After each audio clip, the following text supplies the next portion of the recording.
And perhaps, oh, well, thank you very much for joining this call.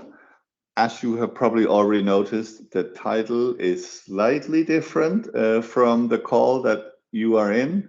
The call invite said making the sustainable thing the right thing. And I'm going to hand it over to you, Val, and you made it the best thing. So thank you very much for finding the time to do this, Val. Looking forward to hearing it. You're very welcome. And there's a little bit of a chain reaction here because Jerry presented at Snook recently. It was a really interesting session. So thank you, Jerry. So Snook, we're a design studio based in the UK, Scotland and London, and it have a focus on designing viable, sustainable, fair services for people. And so we're moving into this space of design for planet quite heavily.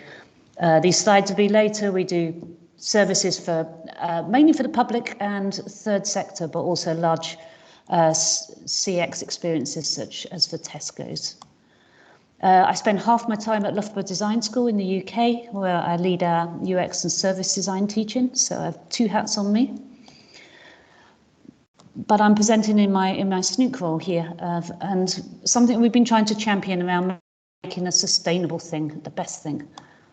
And why? Of course, as you all know on this call, climate change is immediate and real at the moment, and design has this huge impact on our carbon footprint as a world. Both in the things that are created and obviously their influence on the consumer world in particular. I want to just touch over these things quickly because I think there's different ways we can make sustainable things the best thing. Sustainable offerings need good services, and the example here is a device that attaches to fishing nets to repel the fish that shouldn't be caught. So very much in the sustainability space. But Snook worked closely with the startup that created this because fishermen were not adopting this, and it had to be designed to fit the culture and the context of fishing. So our service design skills and practice was used to try to actually build a sustainable thing that worked in the context of fishing. And in our world today, we're seeing now, particularly from startups, some really innovative services that for those that are green consumers, those that are looking to be committed greens and to change their lifestyle, we're now starting to get some really quite nice services evolving. So this is a smart energy app that I've worked on with a UK startup called GenGame. And we're seeing things like Uber now. When I booked an Uber in London last week, I could have opted for a green vehicle. I could make that trade-off. It's going to be longer to come, but I could have chosen to have an electric vehicle for my journey. So these things are coming in and particularly through startups, for those that want to make sustainable choices.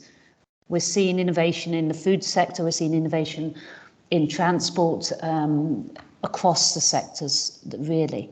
But what I wanted to talk about here is all services need to be more sustainable.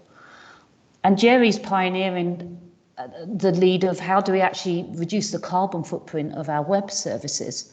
And you do see niches like this Organic Basics from a startup in America that have made a conscious decision for their particular customer base to strip out everything that is increasing the footprint of that particular product. But it's not the norm, and we're at the start of a very long journey. Here's a sustainable fashion brand that's well respected in the UK. We see the traditional website, we see the use of engaging imagery, we see the normal mechanics around free delivery, free returns, etc. So I'm going to focus a little bit as an example of where I think the big opportunity is and where we can use, particularly where we're starting to experiment at Snook with the use of behaviour change strategies embedded within our UX and service design practice. If we take the issue of landfill, the impact on landfill of the many clothes that are being returned unworn. So a quote from Forbes here, free returns have become an industry standard in online fashion shopping, a high price to pay, which every consumer should be aware of, the carbon footprint of all the shipping back and forth, And then the picture is from a BBC article where a lot of brand new articles are ended up in landfill because of issues in that supply chain and logistics. So slide here, if you're interested in detail, can look later, from a startup in the SaaS space, software as a service, where they're starting to try to align customer satisfaction and can we get rid of these, the demand for free returns by trying to make sure people buy the right product. And they've got things in here like use of virtual fitting rooms, kind of comparatives, so you know that something you buy might suit you because it suits other people like you. So we're seeing this innovation in personalisation and use of innovative tech within retail. But I'd argue these solutions are not getting to the core of the problems because the problems are much more complex. So thinking about the return issue, there are so many returns at the moment, and this has been accentuated over COVID. And the issues underlie it, if you start to explore below the surface, isn't just that I want to order something that suits me. It's about hitting that free threshold for shipping. I'll order 2 because that way I can send one back for free, for example. It's about boredom. It's about just the welcome of a parcel to the door. There's lots of conflicting things that are going on in people's heads. There's trends that I was unaware of until recently, like the trend of the try-on haul, where in certain sectors, there's actually now a whole community around ordering huge numbers of items and then portraying the unboxing and the trying on process as part of someone's social media image. And even people like Patagonia are still one of the world's most sustainable brands, or most renowned for their sustainability. They're still offering that free shipping. And I, as a personal consumer, recently did that behaviour of ordering things over the threshold to get that free shipping. So there's complex behaviours that the reasons we do the things we do as consumers are very, very complex. And this needs to go beyond our innovation of features. We need to actually start to really understand why are people behaving the way they do, and then how do we actually build that into a way where we can start to align the things that are important to us as businesses and organisations, as well as aligning the needs of users. So I'm into the world of behaviour change, light touch through this, of course. I'm a big enthusiast for the combi model, which is breaking down any behaviour, saying that people's behaviour, to change our behaviour, we need the capability to change, the opportunity and the motivation. And as designers, we can seek to understand all of these as part of our understanding of user needs and our understanding of problems. And we can start to design with these creatively to create much more embedded sustainability that is in line with the grain of everyday life. And that's my real passion at the moment, is to move beyond those startup innovations where people are already committed to trying to be sustainable. And what can we do within our more mainstream CX practices and service design practices to nudge people into sustainable ways of being? So that the combi model is at the heart of the behaviour change wheel that does come up, which is a psychological tool and a policy tool used very widely in the UK. Complex series of interventions that can be designed using the behaviour change wheel. It's there purely as a reference for now. Other people are starting to play with this alignment. This is from a blog post from a US agency and a woman called Amy Boucher, who is writing about behaviour change in the UX space at the moment.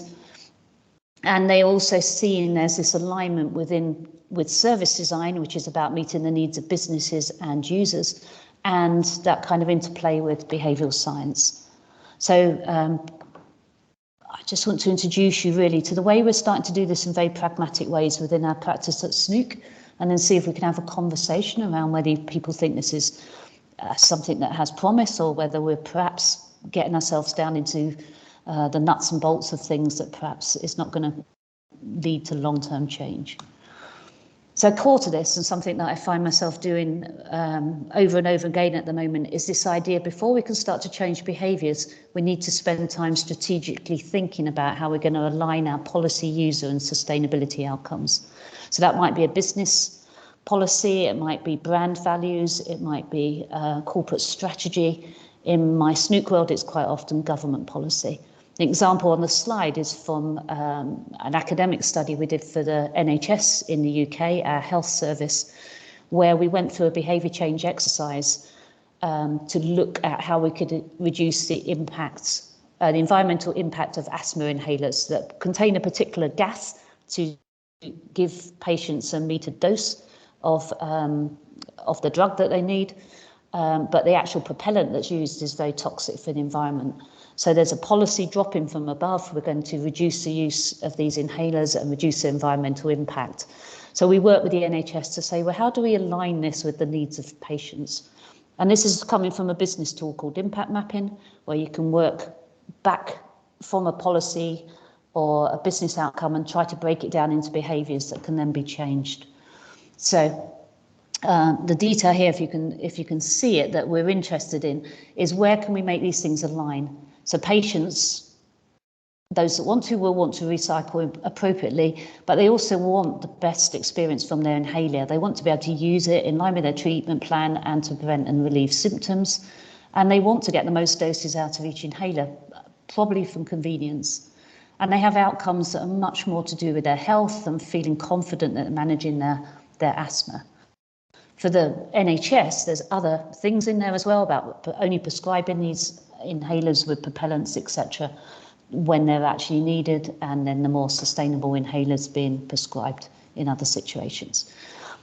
Won't go into detail on that, but the main thing is that at the start of our practice, we're now seeing the importance of using the tools that are available to us as CX and UX designers in particular to do that alignment at a strategic level before we do anything else.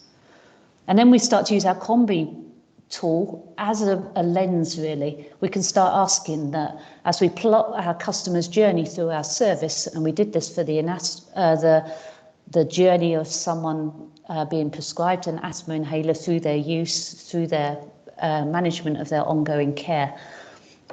We started asking into that journey map, where do people have the knowledge? Do they have the physical capability to change? And so, for example, they even know how to recycle their inhalers. And Combi's opportunity is about context. So this is a space as UX people we're really comfortable in. So do users have the opportunity to change their behaviour in line with your policy intent? And in our asthma example, it came down to convenience. In the UK, you have to go to a particular pharmacy to pick up your prescriptions. It may not always be convenient to go there. The chances of actually taking these empty inhalers back to the pharmacy, which is the agreed route for recycling, they end up in people's kitchen drawers. People pop them into the general recycling. It's about convenience. Is the convenience there for them? And then finally, we can deep dive into people's motivations. What actually drives their behaviours? What are they actually interested in? What are the things that are influencing their behaviours? So it's back to that fundamental thing within behaviour change that people cognitively say they want to do something, but the actual things they do are quite often different. So for a busy working parent managing their child's asthma, they can have other priorities, their time stretched, and are they actually going to go through and take on behaviours that are not convenient for them? So we get into a space really of trying to create this alignment through using our everyday CX and service design practices of unpacking user experiences over time, and then we use swim lanes within our journey maps to start to tease out these barriers to behaviour change and breaking them down into the discrete steps on the journey map. So the detail here is purely an unfilled in sheet, but you can see we've got our policy intent at the end, and then we've got journey mapping in the traditional form that we're confident with in the UX space. And then we're starting to break down what sort of people thinking and feeling at different stages. And then we're looking for those golden opportunities where the customer's experience, the patient in this case, where their experience is less than optimal, and where we can then have opportunities to align that experience and make that experience better in a way that also aligns with that policy goal. We're always looking for this matchmaking. And then finally, as this is the end of the stuff I have to present, it's very whistle-stop tour, really. We're then going back into our journey maps when we start to see opportunities to improve a service through the application of the Combi model. We're pragmatically going back into the journey and saying, well, what needs to happen at a customer level, at a backstage level, as we think about the service, to actually enable that change. So if you simply issued a prepaid envelope with the asthma inhaler that someone can pop the inhalers in, post in their nearest post box, which is something that's been trialled in the UK, at the front stage, that envelope still needs to get into the hands of the consumer in a convenient way. Where's it going to be issued? There's decisions that have to be made that are quite micro, that are quite nuanced. But when these things are not designed into a journey and an experience, they often get forgotten, and policies that look great at a concept level don't actually lead to meaningful change. And then backstage, we're saying, well, if you're going to start sending these inhalers back in envelopes to a recycling centre, there's actually a design project around designing that recycling process. There's a new role or an aspect of someone's role about emptying those envelopes. Somebody needs to design this envelope that's going to encourage people to still pop their inhalers in there and return to the pharmacy. There's communications for the pharmacy staff that need to explain these new recycling options and need to hand out these envelopes to people. So the service design approach starts to come to the fore of designing all those interactions and touch points within a bigger change process. So I guess what we've learned in particular from this approach is that we were very good at conceptually coming up with kind of intervention opportunities, and it's quite easy to conceive the glossy apps that can be used, like the Gen Game app, that are very bespoke and very much targeted at people that are looking to adopt sustainable behaviours. But actually, if we're going to influence these more mainstream processes, we need to be looking for these nudges within the actual journey of use, within our behaviours as consumers, that can then start to nudge people towards more sustainable choices, businesses and and consumers. And so we see, we don't use the double diamond very much at Snook, but it's this kind of, we've got to somehow move into a world where we're embedding our understanding of sustainability into every stage of our design process, not just something that's tacked on at the end. And this reminds me of the, I think I have it here, the maturity models that are available within the UX space. And at the moment, I'm working closely with NHS Digital in the UK, who are currently embedded user-centred design into their practice. I feel our work as people that are trying to design sustainability into the world, we're also on this journey with people, and we're very much in this design as an add-on perhaps, or pockets of innovation, and somehow we need to move to a world where our thinking is that this impact on the planet is there. As we consider business outcomes, we consider consumer outcomes, we also need to be integrating in at those different stages consideration of the planet.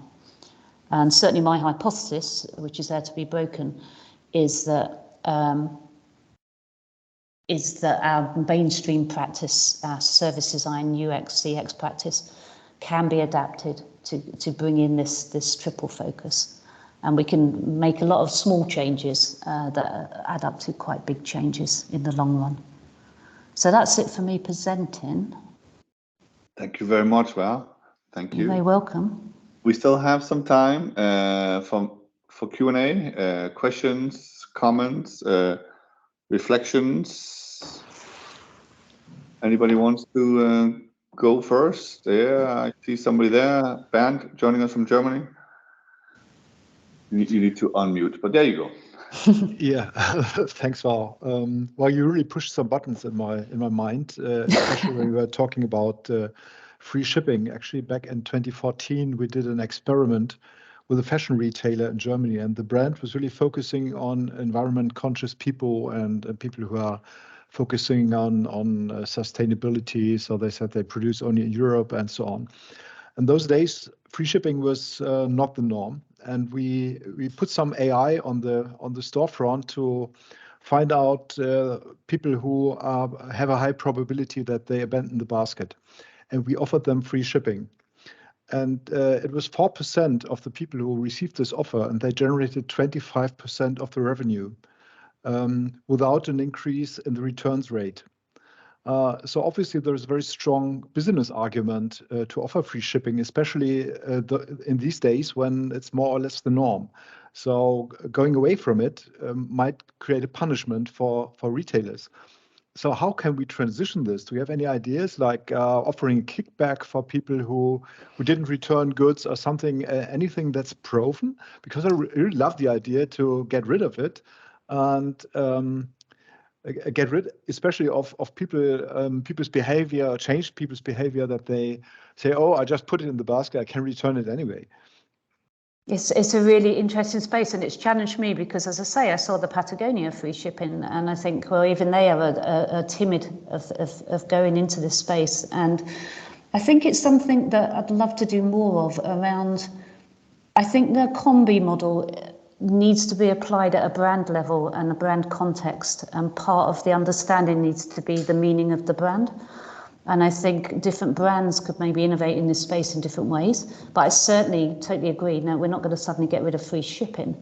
But can we create narratives around that will encourage people to choose different options? And Patagonia are trying to do it. And the slide that I flashed very quickly from the SendCloud company are saying, yeah, you know, Patagonia have got one of the bots, or for want of a better word, a bit of machine learning that kind of helps you choose your size. And I've seen that as a plugin on a number of sites.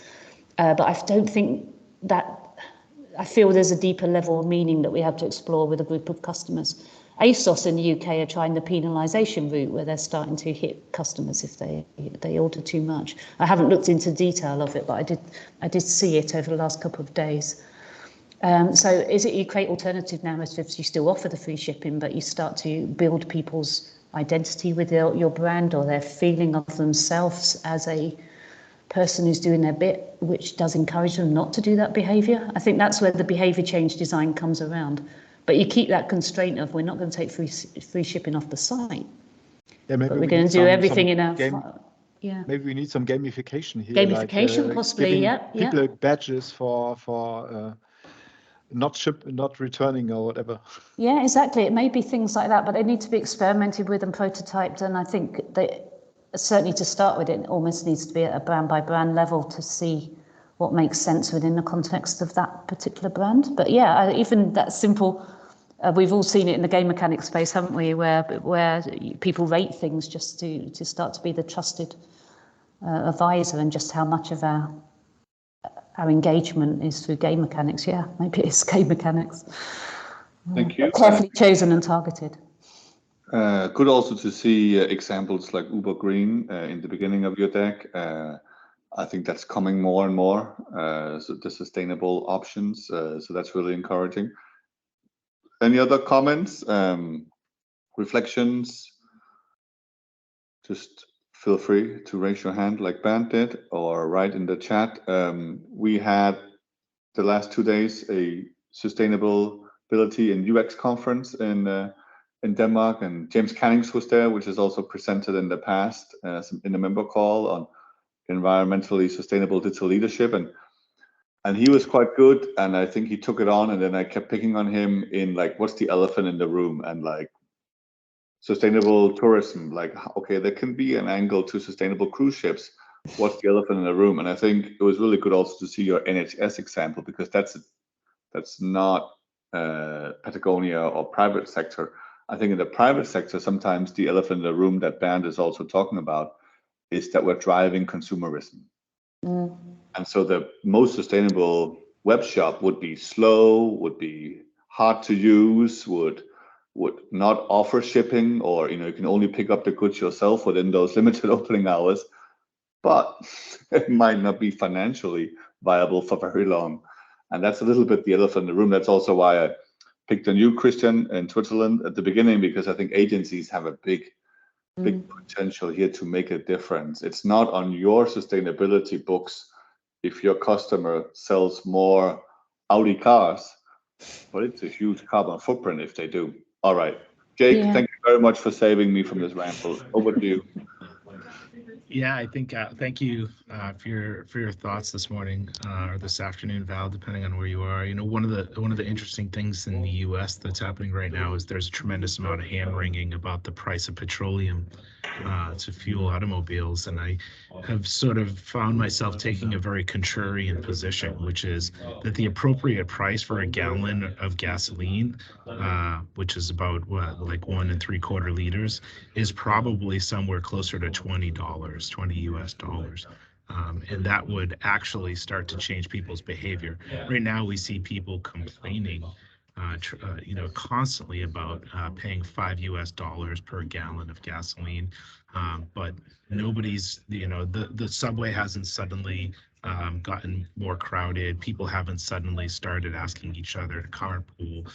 People are, we're still shipping products all the way around the globe to fulfill simple transactions like, a new pair of boxer briefs and T-shirts. So until, we start to see, I think, the kind of economics that really change human behavior, we're going to continue to be in this terrible spiral. Yeah. And we do favour convenience, don't we? I mean, the Uber Green is a lovely example. I was in London at the weekend. I didn't order an Uber Green because I was worried about getting my daughter to hospital. So, so we make these decisions. And price has been, I've worked in energy demand reduction particularly. And yeah, price, we're not price conscious. It's the same in the UK. Our energy costs are soaring, but people are, those that are on low incomes are struggling, but most of us are still in this bubble. All right, I'm just gonna, I know we're running a little bit out of time, but I'm just gonna hand over to Jerry, who raised his hand. Oh, thank you, Jonathan. Great presentation, Val. I think one of the things, just going back to the shipping thing, is making costs visible to people. So instead of having something called free shipping, you should say shipping included, but they could price and say that £90 actually has £9 of shipping in it, because we're training people to say this doesn't matter, So if we actually begin to articulate the costs more, people become, well, there's no such thing as free shipping. We just lie as marketers. That's what we do. Our trade, we constantly lie. But these lie. It's not free to the planet, etc. So even we could articulate, which could potentially change behaviors. Oh, out of that £90, £9 is, and if you return it, that's another £5, but it's also probably going to end up in a dump as well, which is going to create, so if we could cost this thing for the consumer instead of lying to them, we could still maybe sell as much, but make people more conscious that there is nothing that's free. Yeah, absolutely. And it's I think I'm a pragmatist at heart, and it's about, like you say, giving people the green choices alongside the convenience options. So then it's there, they do then have the choice. And as you say, it's hidden. Yeah, that idea is there as a cost, isn't it? It's the game mechanic of we like things for free, don't we? So we see that word free and we gravitate towards it. But we kind of know it's not free. Yeah, that's culture, isn't it? That's the cultural change we have to change somehow. Yeah. On that note, thank you very much, Val. I really appreciate it. No, you're welcome. Thank you. Thank you, Val. Great. Okay, I'd love to carry on.